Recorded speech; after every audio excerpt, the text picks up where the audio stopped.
you so much. Yeah, thank you so much, Krishna, for the introduction, and um, I'm really grateful like for this opportunity, and to the Glific team for like helping us throughout this process, and um, also just like to welcome everyone who took out their precious time to come here and like listen to what we're doing. Like, I really appreciate it, and I hope that um, you're able to get like at least something out of this webinar. Yeah. Um, so I'm just gonna quickly share my screen. Yes. Um, yeah, is my screen visible? Yes, Kriti. Yeah, and I'm audible as well, right? Yes, Cool. yes. So in this presentation, we're just basically gonna talk about how to run experiments. And we're going to talk about this through an experiment that we conducted with our users. And we're going to talk about the approaches we took. What did the process look like? How did we figure out what data points to consider? How did we measure them? And then what are our findings and results? And what have we learned out of this whole experience? And the idea is that uh, basically, how can we create a better journey for our users? Um, and instead of just using our assumptions to pick out ideas, we can just test out our assumptions and then make decisions based on data and evidence. Um, basically, I work at DOST Education, and DOST Education is helping parents get their kids ready for school. We already have an IVR system, which is a phone call based program where we send parents content about early childhood education and responsive caregiving through phone calls. We have two programs, one for 0 to 3 and one for 3 to 6 years of age. And we send parents calls 4 times a week, and it's a very short call, like 60 to 90 seconds. And so this one program is already running. Um, and we wanted to also build a product on WhatsApp, given that our caregivers are already using smartphones and they have interest in subscribing to WhatsApp based programs. So that is why we are doing a WhatsApp based chatbot. Um, once we decided that we were Namaste. once we decided that we're going to build a WhatsApp based program, um, we also had a lot of different ideas about what that experience could look like. We had a goal clear that we want to build an interactive program through which parents can access information about daily caregiving behavior and practices. For instance, uh, we covered topics like nutrition, we covered topics like screen time, how to manage your child's tantrum. So these were some areas that we wanted to cover. Um, but as a team, we had multiple ideas and we were not sure which is the best approach to move forward. So we thought that instead of just picking one and going ahead with that, we'll do a little bit of an A/B testing to figure out what kind of user experience will work best for our users. Um, so just to give you a little bit context about what different kinds of experiences that we were thinking about, the first was a guided experience where we decide the sequence of the content. Day one, you get this. Day two, you get this. Day three, you get this. So the user does not really have a choice here in terms of the content that they're receiving.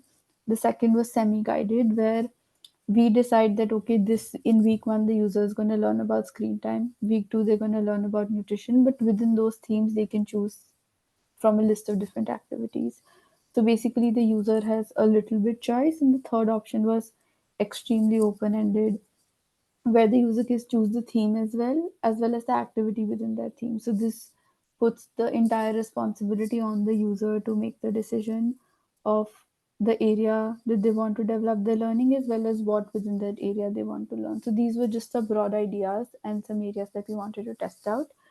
um, Feel free to like unmute yourself and let me know if you have any questions or doubts. This is a small video about the program. Let me know if you can hear it.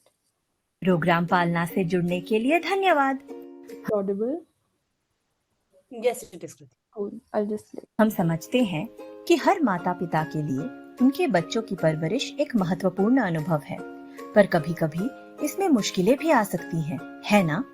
हम अपनी व्यस्त जिंदगी से समय निकालकर पूरी कोशिश करते हैं ताकि हमारा बच्चा अच्छे से बोलना सीख ले, पौष्टिक खाना खाए और नई नई चीजों के बारे में जाने जो उनको आगे स्कूल के लिए तैयार कर दे। लेकिन इन सब में अक्सर हमारे बच्चे जिद कर बैठते हैं, कभी खाना ना खाने की तो कभी लगातार मोबाइल फोन या टीवी को देखने की। आपके बच्चों को चाहिए ऐसा विकास जो असल दुनिया की बातों से जुड़ी हो। ये सिर्फ आप ही उनको दे सकते हैं। तो बस बच्चे के पालन पोषण से जुड़ी इन्हीं चीजों में आपकी सहायता के लिए दोस्त एजुकेशन लेकर आया है प्रोग्राम पालना। यहाँ आपको हफ्ते में 3 दिन व्हाट्सएप के जरिए आपके बच्चे के विकास से जुड़ी जरूरी बातें, वीडियोस, अनोखी गतिविधियाँ और दिलचस्प कहानियों के जरिए बताएंगे। ये सब आप अपने बच्चों के साथ घर पर ही अपने दूसरे कामकाज के साथ बातों और खेल खेल में आसानी से कर सकते हैं। हम जानते हैं कि आपको अपने बच्चे की कितनी परवाह है, पर क्या आपको ये पता है कि विशेषज्ञों के हिसाब से बच्चों के दिमाग का विकास जन्म के बाद पहले 6 साल में बहुत तेजी से होता है, करीब 90%।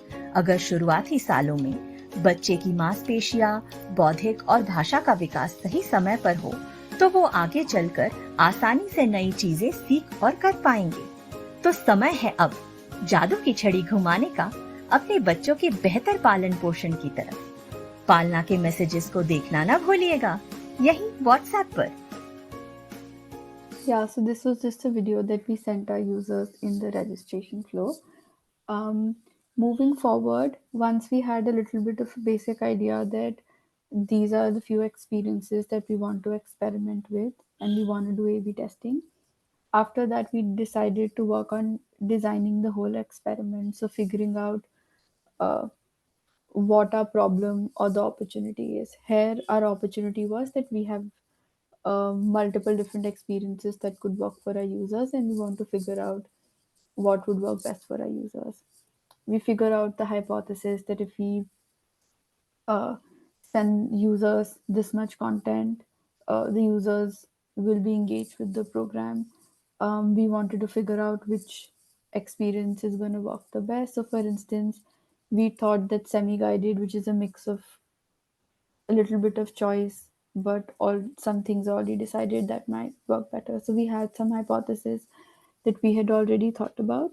So just writing everything down, working more on what the user experience is exactly going to look like, designing the experiment, what's our target group, what's the duration of the experiment, in which locations we want to do these experiments, what metrics we want to track, and then just the project plan, etc. So before actually diving deep into executing the experiment, we spent some time to figure out all the details of the experiment. And this is very helpful because one, multiple people are going to be working on a project.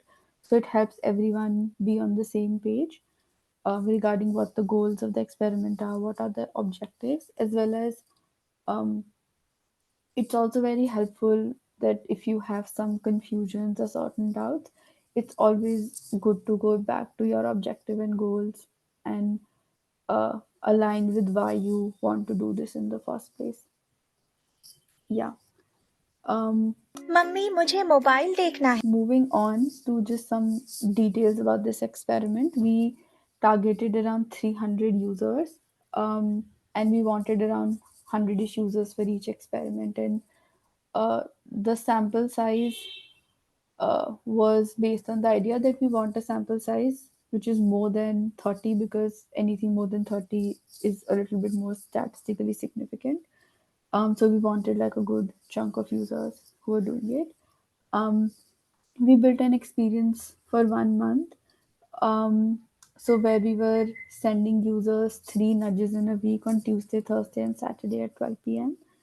Um, and we built out 4 weeks worth of content. And some modules that we were doing were screen time, nutrition, art play learning, managing tantrums. And within each modules, there were around 3 to 5 activities. some modules had more, some had less, and we had a total of 18 activities, and the content for all three experiences was exactly the same. The difference was only how we had built out the user experience, which I'm going to go into detail in the next few slides. Um, and like I mentioned, our hypothesis was one around engagement, that we want to send users content, and if we send users content, they would be engaged. And within this, we wanted to see if users are engaging, which experience is performing better. And like I said before, we thought that semi-guided and open-ended might work better because a lot of time parents are clear on what issue their child is facing. Like they know कि मेरा बच्चा खाना नहीं खाता, or my child is watching a lot of TV, or they want phone all the time. And based on our experience with their IVR product, also we know that since we're sending all of the content in a pre-decided sequence, when we did user research, we spoke to parents and found out that they know what their issue is. So we thought that given that WhatsApp has that features to be able to do this, this might work better. Um, but again, we wanted to still experiment and see what the data says, because a lot of times our assumptions and what actually happens in the real world can be different. Any questions so far? Cool. Is there, Um, sorry, I have a mummy मुझे question. Mobile देख yes. Is there any process or anything on how you decided how many users and the duration for the testing? Like Yes. on any basis that you took up 300 users for each that? Right. So in terms of users, anything less than 30, the percentages can be a little misleading. So to make it a little bit statistically significant, we wanted to do more than 30 users. Um, and in terms of the duration, we actually had to take into consideration how much time we want to spend in uh, launching this pilot. Since this was still an experiment, it was not a full-fledged program. We knew we wanted to be quick and learn faster and also execute faster for the next version. And given our resources in the team and our bandwidth, we saw that 4 weeks is something that we can possibly do. Building out a longer experience would have taken more time in terms of content, building out the flows, everything takes time. And because our goals were clear, right? That we wanted to see which experience is working better and also learn from this and see what we can improve on.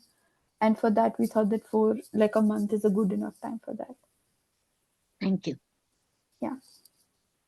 Soumya here from KF. I had a question. Yes.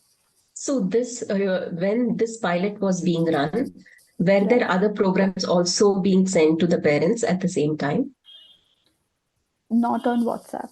So we have an IVR No. program that's running on phone calls, but on WhatsApp, this was the only program that was running. Got it. Okay. Thank Yeah. you. Cool. So this is just an example of Kritika an had a act. question. Kriti, sorry, she raised Yeah, her. yeah. Kritika, can Sorry, you unmute? Kriti. Yeah, I Yes, just yes, wanted to check the 12 p.m. time. yes. Is that from your previous data? I'm just curious. Right. So the reason we chose the time slot as 12 p.m. is because we were sending HSM message, and Okay. it if the user responds, it opens up a window of 24 hours, right? So we wanted to Yeah. send the message in the afternoon so that even if the user is responding in the late afternoon or evening or even at night, we can still like push out the flow to them. So just to keep that time Window available open. for Okay. the user. Yeah. Okay. Got it. Yeah. Anything else? Any other question? Just one question. This is Sahaj. So just wanted to understand if you did any sort of sampling to identify these 300 users and which users will fall in which category to make the user sets comparable in any way. Right. So this is what I'll like come to later, but we randomly divided users into these three buckets. So we did a random sampling. Yeah. Anything else? Cool. I think I'll move forward then, yeah.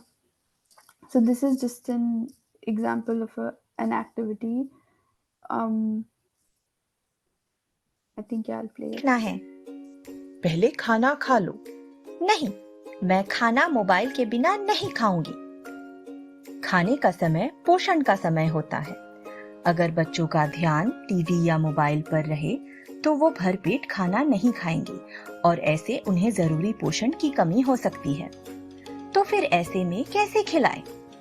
खाने को कहानी बनाकर बच्चे से कहें, देखो चावल को ऐसे छोटा ढेर बना के वो पहाड़ जैसा बनेगा। Yeah, so this is just to give you some context on what the activity looked like. So we had multiple such activities within screen time, within nutrition, all of the modules.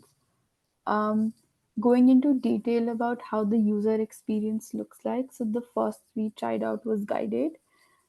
In this, we decide the sequence of activities that the user will receive. So for instance, the flow looks like we send the user a nudge. If the user responds to this nudge or HSM message, we just directly send them the activity.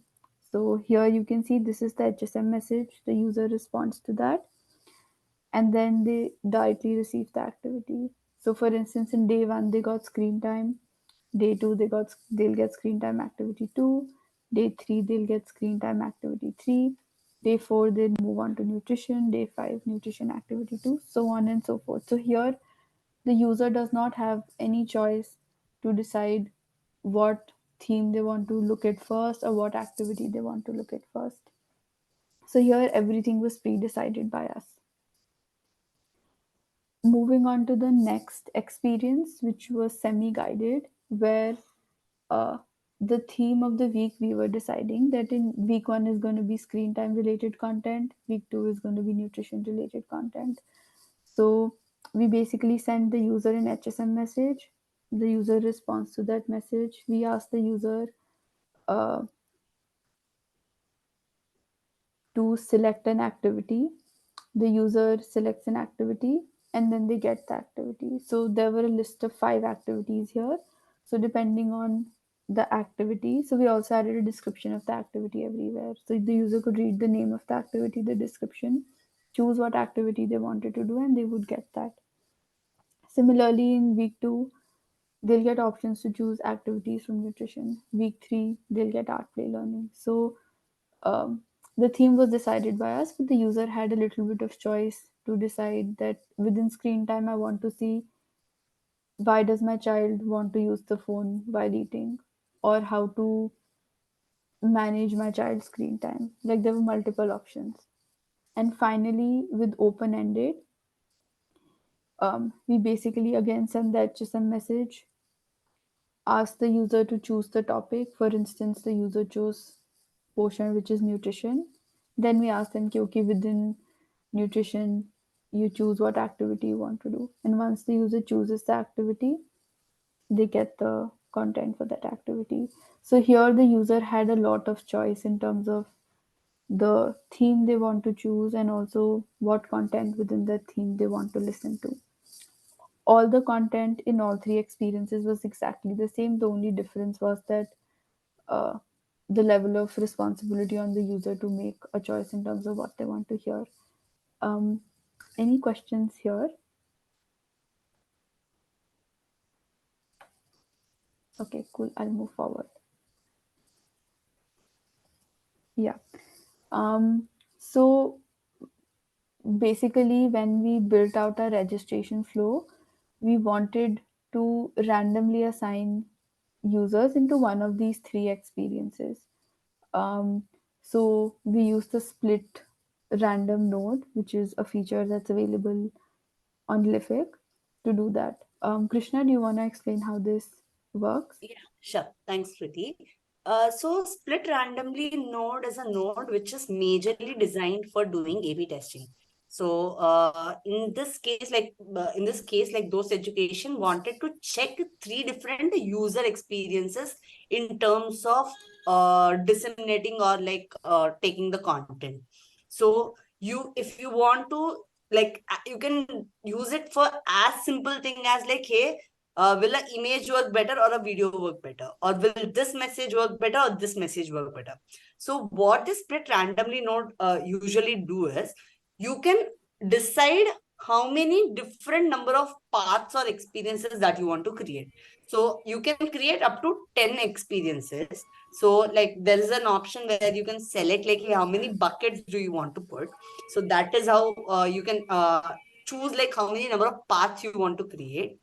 What it generally does is, anybody who is coming to that node, the chances, for example, if it's like 3 different nodes in the case of those, if any user who is coming to that node, the chance of them going to either like one of the three is 33%.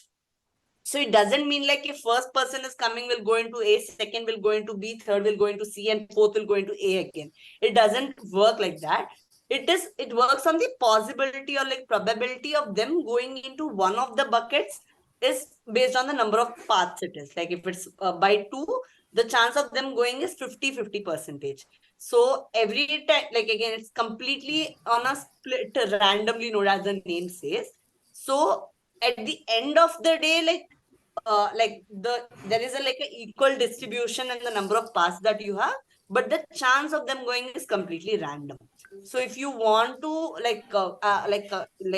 relating to what Sahaj asked, if you want to do it on like based on a certain criteria, for example, if you want to check like, hey, within boys, within girls, is image working better or a video working better, then you might have to use it in a combination with some other feature. Probably first use split by gender, then after split by gender, you split randomly. So that's how you can use it in a combination of anything. But with this one, it is completely on a random basis. So yeah, that's like a very brief of it. Like we have like KEF, Antarang has used it for a couple of their flows, and like even TAP is using it. So you can like, I will share more documents around it in case you want. Okay. Yeah. So Krishna, in the Yeah. same thing, I just have a question. Like in Mhm. random, if we are splitting it by random, then definitely it will be 33, right? Or because when in development we do like random, Yeah. so there is no probability of 33% or like nodes we So want in to. this case, it might be like a 1 or 2 number difference if you're doing in hundreds.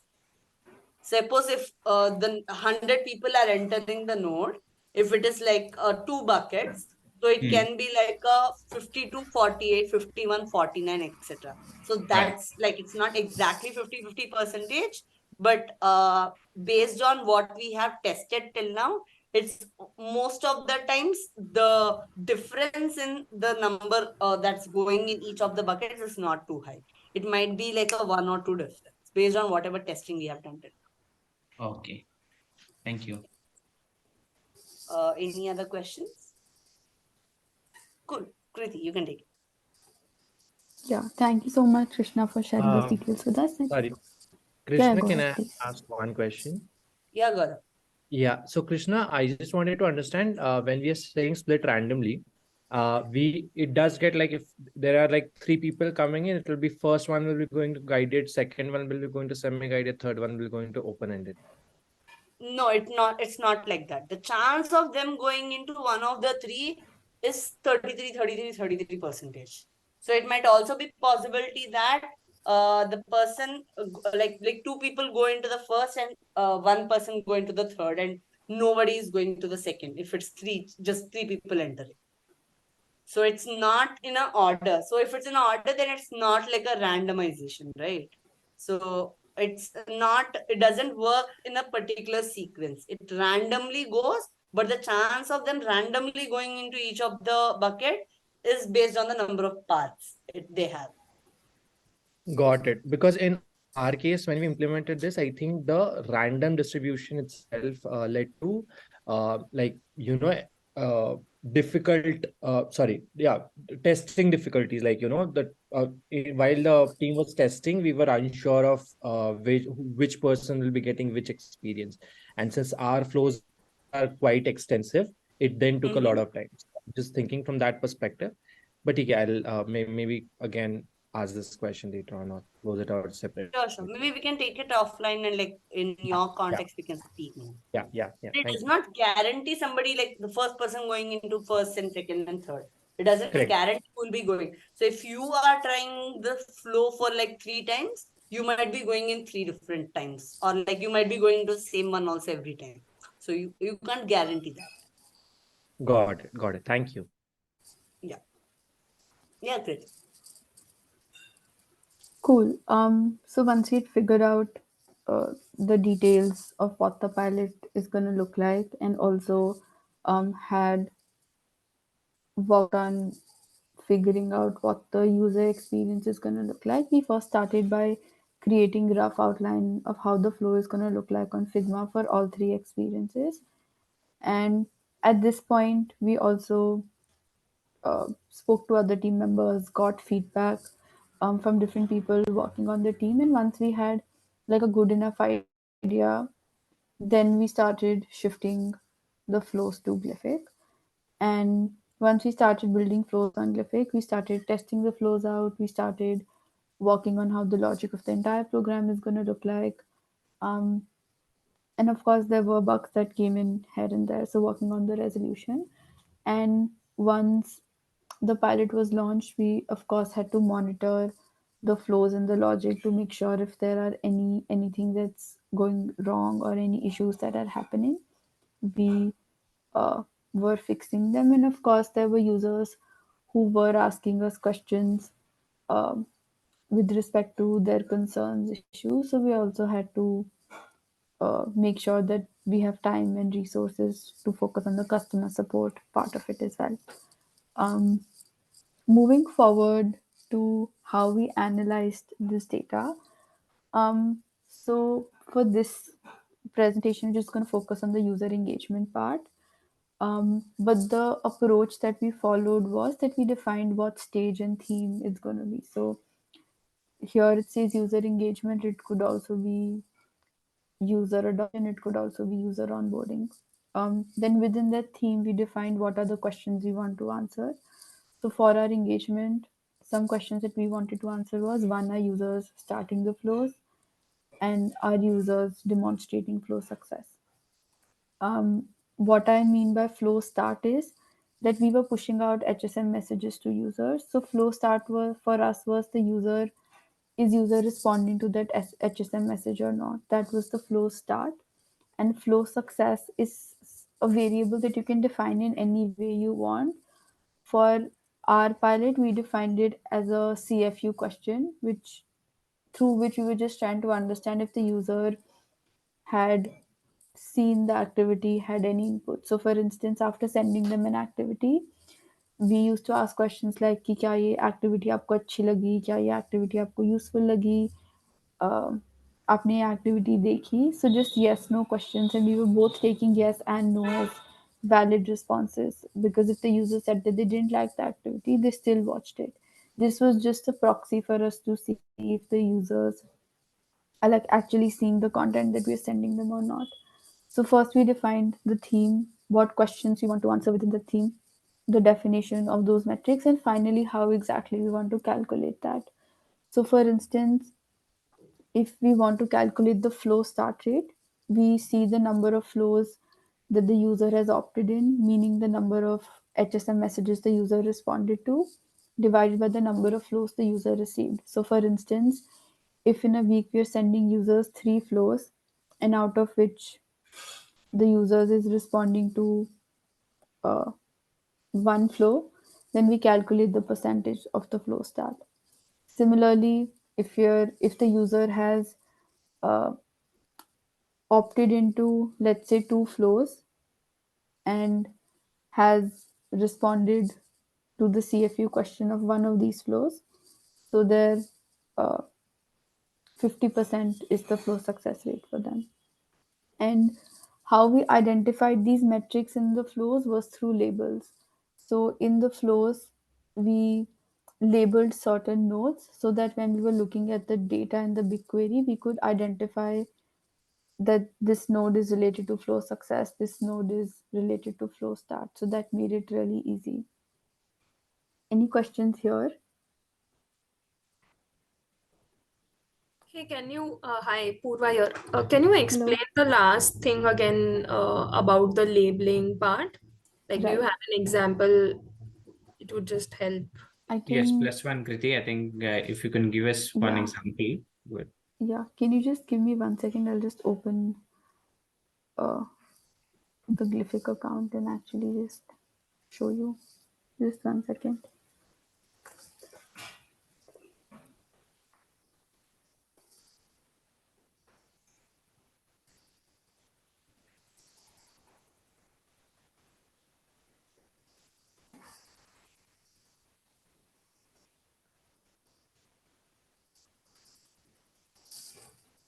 Just 1 second.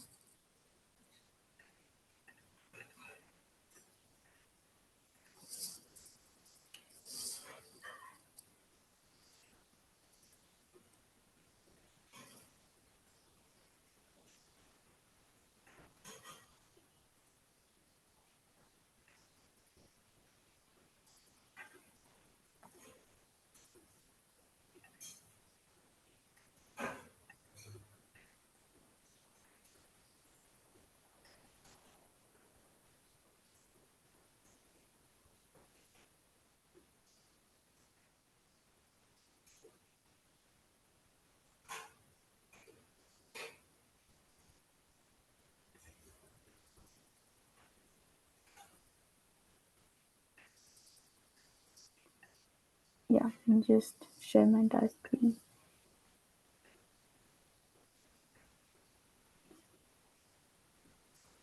Yeah, is my screen visible? Like, can you see the Glyphic flow? Yes. Yes. Yeah. So if you see here, whenever you're sending a message, you can add these labels here. So for instance, the label is guided flow 12 node 01.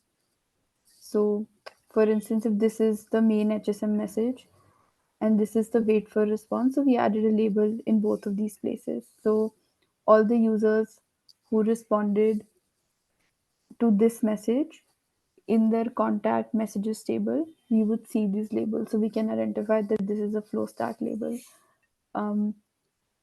Similarly, like just don't focus on all of these flows. I'm just talking about the. So here, like this was a NPS question for us कि क्या आपको ये गतिविधि अच्छी लगी? So we labeled this interactive message as well as the wait for response for it. So whenever the user responded to this wait for response node, whenever there was an inbound message coming, and if the user responded, let's say, ha, we know that this is the user's response and it's related to this label, and this is a success node label. So this basically helped us in sort of identifying the flow start and flow success metrics through labels. And you can literally label anything that you want to measure. Does that answer your question? Yes, it does. Just one thought.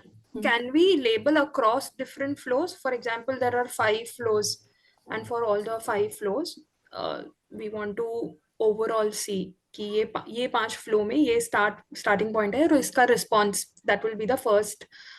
That is what you are saying, right? So can you Yeah. label this? I mean, can the label be the same across 5, and then in the data, can you figure it out? Like, So, right. is it individual flow wise?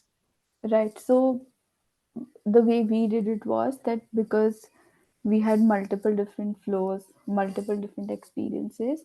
So, for instance, let's talk about guided. In guided, we had screen time flow 1, flow 2, flow 3, flow 4, flow 5. Now, we wanted to check separately for all of these 5 flows how many people were starting the flows and how many people were demonstrating success. So, we used unique labels everywhere uh, for all of these different flows because we wanted to look at all of this data separately. And that also helped us in doing the calculation because we could aggregate the data and then look at it if we wanted to look at it together, but we could also look at it separately for all of the flows. But I believe if we use the same flow, same label in multiple different areas, then we'll be able to get that aggregated number for that particular label. Am I right, Krishna? Or Yes. So, Purva, answering to your question, we can have it like you can use the same label across different flows also, but that way you wouldn't know through which flow this particular number came in. So, if you want to compare across flows, then better to have like a different label, like a similar name but a different label.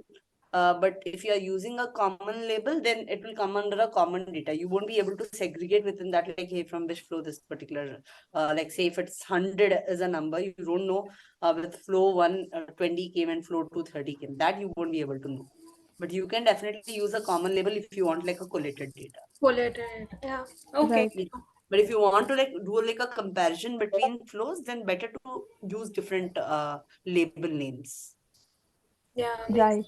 And in fact, I think you can because like there are multiple different flows, multiple different things you want to label, you can like decide a nomenclature for your labels as well, so that when you're looking at them, you can, so for us it was guided flow 01 and 01. For semi-guided it was semi-guided flow 1 node 01. So that's how we uh, added all of these labels. One thing to know here is that whenever you're labeling, you'll have to keep some sort of a documentation for that as well, um, so that the person who's creating the flows will be aware, but for like other team members to be able to identify what label is related to what information, it's Yeah. important to like document everything as well. One, I would say, bad decision we made is that we decided to label each and every node in the flow, which in hindsight we think was not required. You could have just labeled important milestones in the flow, and that would have been helpful. And it's also a very tedious process to label all flows, all nodes, and then also document them. Makes sense. Thanks. Yeah. This was helpful. Yeah. Kriti, just like very Yes. quickly, like Kalpesh, the reason why I'm asking this question is I'm just building on what Pooja was saying. What I understand from Krishna is that there is no real possibility of getting like a flow map structure of these labels. Like ऐसा कोई map नहीं बनेगा अपन node को label करते हैं तभी. So what, like let's say in your workflow, what you did was you went to Figma का file तेरा वाला, and then you put down like, oh, these are the important places where I want to understand what's happening. And you put the labels on the Figma file itself so that the creator is able to get it from there. But in actuality, Glyphic doesn't really create like a map of labels for us to be able to deep dive एक flow में कैसे जा रहा है दूसरे flow में कैसे जा रहा है, correct? Yeah. Is that how it is? So, Oh. if I understand your question correctly, you're saying that there's a lot of transferring that's happening from one flow to another, and you're saying that there's no overall map to understand how everything is related Yeah, and works together.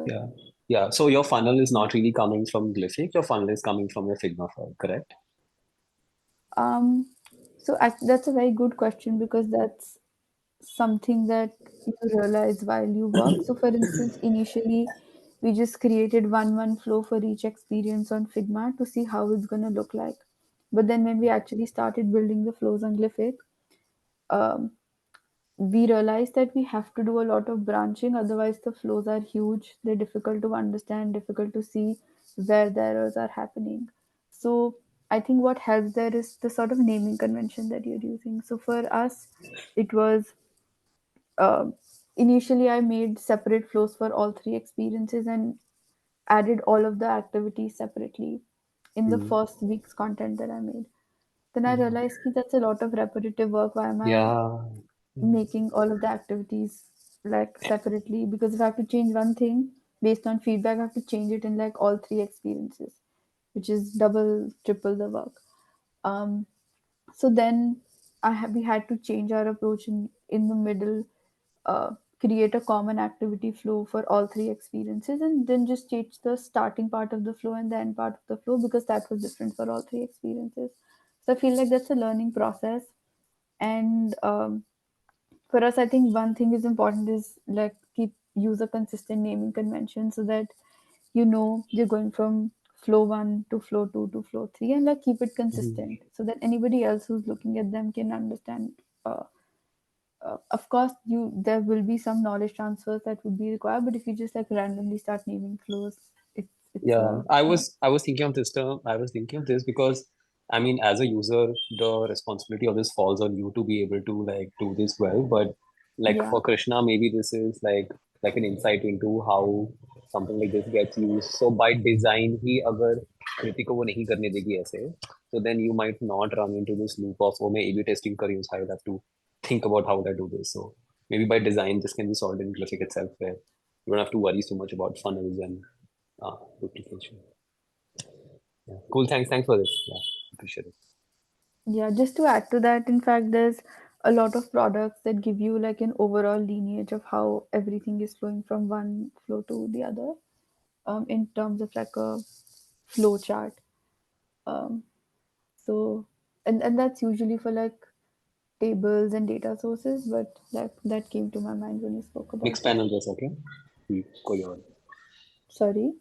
Mixed panel types or like anything else? I think this was something else. I can share that with you later. If I can't Cool. remember the name right now. Yeah. Thanks. Cool. So moving forward, um, on looking at this data, so we decided to look at this data on a weekly basis, and the reason for that was that um, there was a lot of outliers, and we were looking at this data on a daily basis. And since we were just sending 3 flows in a week, and it was a very short experience, when we were like looking at the data and seeing what approach to take, we decided that it's making more sense to look at it on a weekly basis because um, if you're sending users 3 flows in a week, then we wanted to like look at it in an aggregated way that out of 3, how many they're able to do.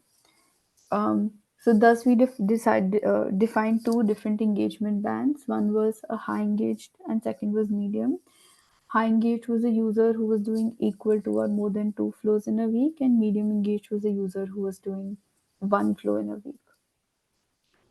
Um, and so these are the charts for flow start for all 3 experiences and for flow success for all 3 different experiences. And one observation here is that we are seeing that engagement is declining from week 1 to week 4. So that's one observation that we've got, that we have to work on user activation and retention. We have to make the user realize the value of the product and activate them so that they keep coming back. And then we also need to work on what are some ways in which we can uh, improve the retention. So that is something that we're going to focus on in the next few iterations that we're going to build. Coming on which experience performed the better, it's clear from both of these charts that guided performed better than the other 2 experiences, like consistently for both users starting the flows and for users succeeding the flows, which means answering CFU questions. Um, so this is for medium engaged users, and if we look at this data for high engaged users, we see that in week 1, open-ended and semi-guided users are performing a little bit better uh, than the guided users, but you see in week 2, 3, and 4 again, guided users are performing consistently better. And for flow success also, um, open-ended performed better in week 1, but then week 2, week 3, week 4 consistently guided performed better. Um, so the reason we think for this is that for like semi-guided and open-ended, there's a lot of inputs that we need from the user to be able to continue with the flow. And it is a little bit of an extra navigation to do as well. So these could be some reasons why guided is performing better, but overall, our assumption was that semi-guided might perform better or open-ended might perform better because we thought that parents are aware of the needs, um, so they'll be able to like choose the issue that they want to deal with and just look at content with respect to that. But I think that also puts a lot of responsibility on the user to make the decision. And given how busy parents are in their own lives and so much things that they have to do, it might not always be possible for them to actively put in those efforts. And if we do guided, it like reduces the decisions, like an extra decision that they have to make. um, so of course we'll work on improving the guided experience, because even though it is performing better than the other two, the retention rates are still low. um, so yeah, that's what we're going to focus on in the next 3-4 iterations. um, and we also did like a qualitative study where we also wanted to speak to users and get some qualitative insights in terms of how their experience has been like. Um, so our goal for this research was to just understand parents' experiences at different stages of their journey with Palna. So here I'm just talking about the engagement part, but we were also focusing on other areas like adoption, user onboarding, etc. So we wanted to understand their experience throughout that journey and then identify some areas of improvements that we would have gotten. Um, and we did a couple of phone interviews. One thing was that it was difficult to reach to these users. We tried calling a lot of users, and still there were only so many users that we were willing to connect with, only so many users who were willing to talk. Um, but with respect to the experiences, the few questions that we wanted to ask were uh, क्या बच्चों के विकास से जुड़ी कौन सी चीज़ें सीखना चाहते हैं, कोई ऐसा विषय जिनके बारे में आपको ऑलरेडी पता है. So we wanted to ask broad questions to just assess कि what experience they were sent, and uh, did it was it helpful for them or not.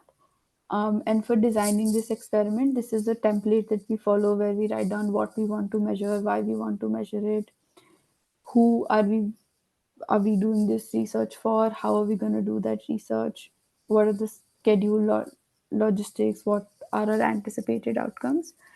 um, so this just helps us plan in advance what questions we want to ask, what's our goals, etc. um, and through this research we found insights for other areas of the program, but with respect to the experiences there was nothing concrete that came out of this research. um, so yeah, that's why I've not mentioned anything here, but we did some qualitative research, and with research also it's a learning process. um, it's You have to iterate in terms of the questions you're asking, the approach you're taking, because what you might start with might not end up working. So this was also another learning that we had. um, I'm just going to quickly pause here for questions and then just the last slide. Cool, I think I'll just move forward. I had a question, sorry. Yes. Anisha here. So all the activities that you guys had were in forms of videos, right? So how were you measuring whether users were actually watching the video or not? Like on Glific, we know like if they have clicked on a message after you share the video, that they've actually seen the video. But was there any way you were measuring how much of the video or how many users have actually gone on and seen the video? Right. So since we can't figure out just based on the message if the user has seen it or not, after sending the resources, the content, we were asking user a CFU question, which was आपने ये video देख लिया, आपको ये video कैसी लगी. We didn't want to be very obvious and very straightforward कि आपने वीडियो देखा या नहीं देखा. We were trying to ask that in a more subtle way, and this is what we are defining as flow success. Flow success means that the user has seen the video, and we were just, it was an interactive message, and we were just taking the user's response into account to see कि उन्हें देखा या नहीं देखा. Got it. Yeah, we do the same thing, but some of the usability tests that you've done, like with students in front of us, like that they don't really see the video and they still press on that CFU. That's So true. just asking if anybody has a way around it. Anisha, there are two ways where, like, there's actually one way which people usually, like, two ways, which one is what Kriti shared, and second is like having an unlisted YouTube. But even that, you won't be getting individual student level data, but you'll be getting like a overall data like, hey, 30 unique users have come through it.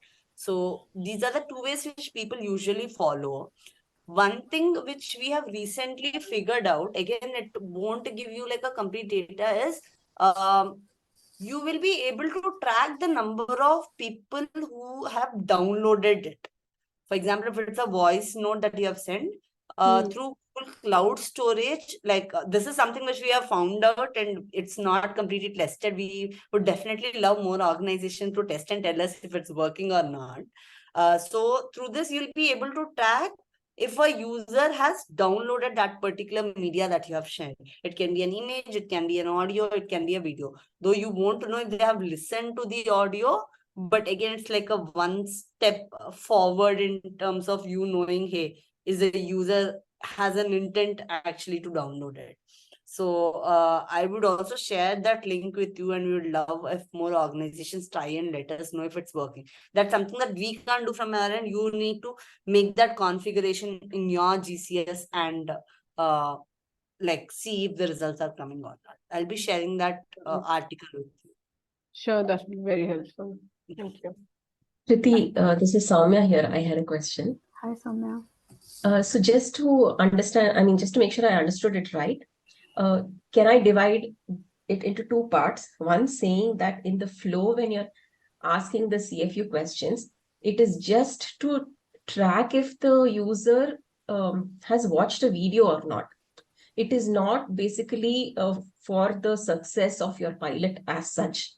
But when you're asking the qualitative questions is where you're focusing on seeing if the pilot is successful or not. Is that right? Correct. So the flow success questions are for that specific flow to see whether the user has seen the activity for that particular flow.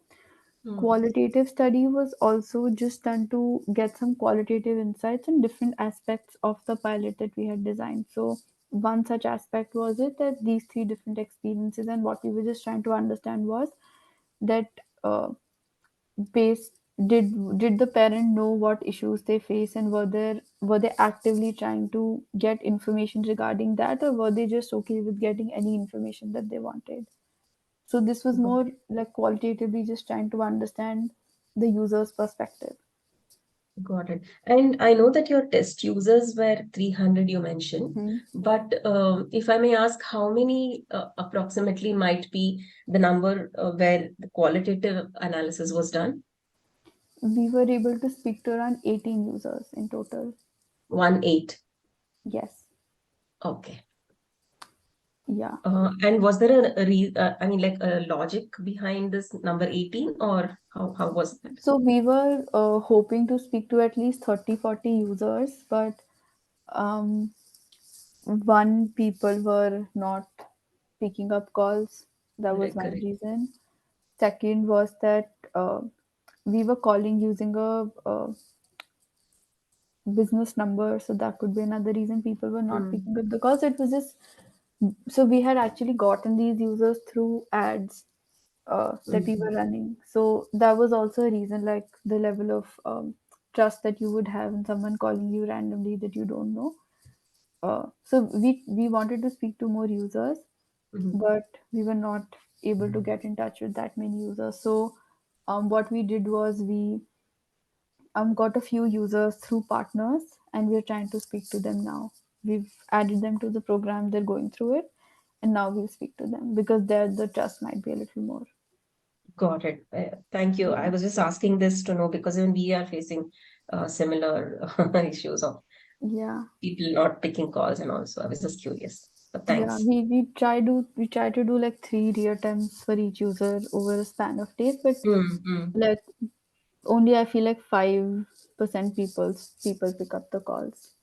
Got it. Yeah. Thank you, Priti. You're welcome.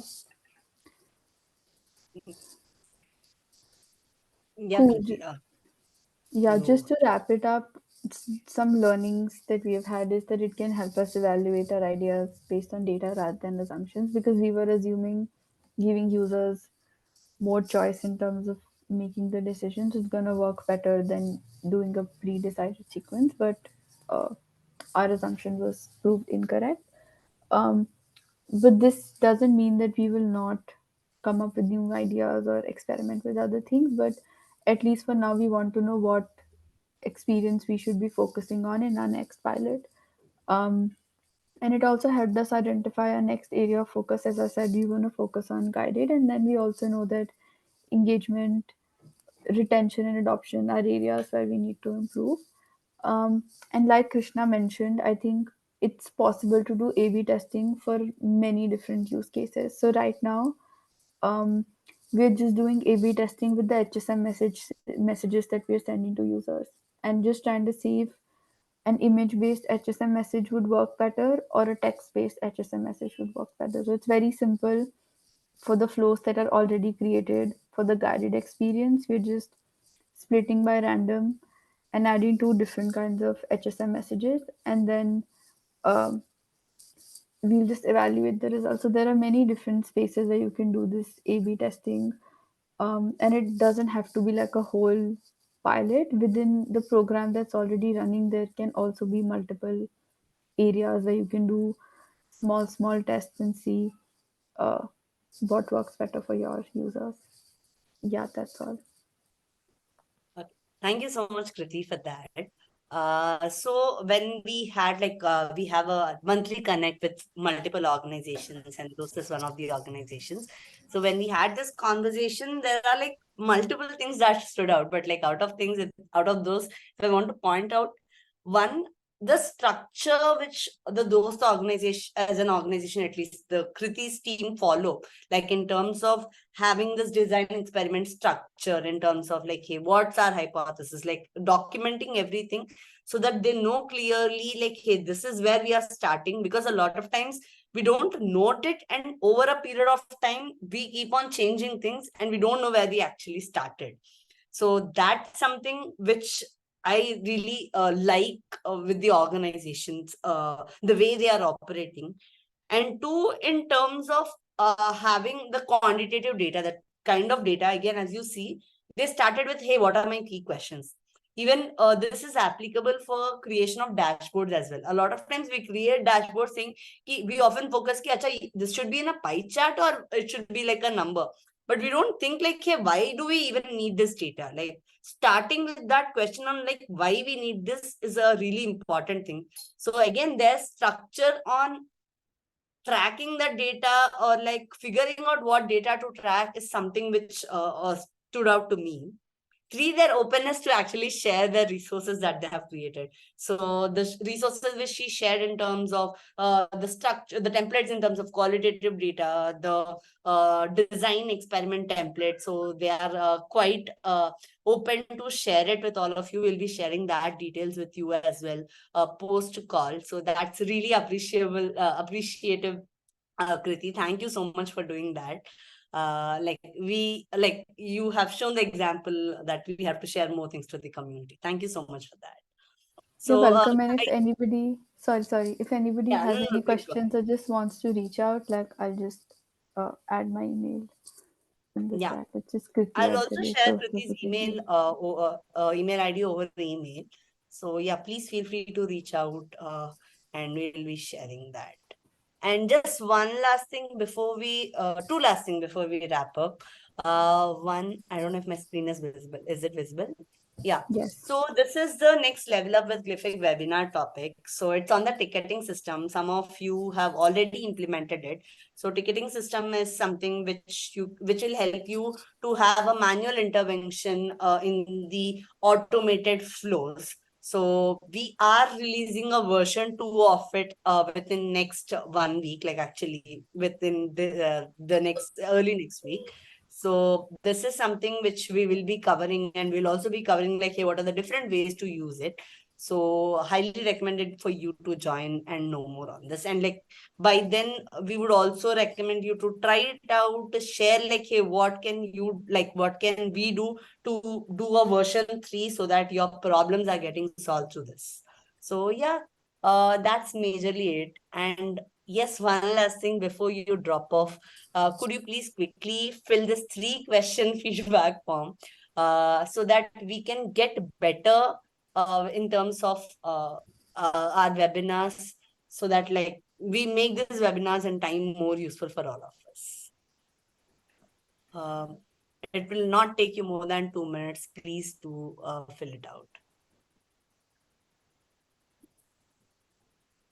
How are you supposed to?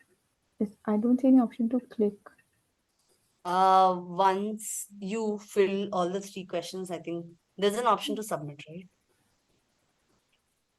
Okay, I think I'm the host, which is why it's Yeah. showing me that. Okay.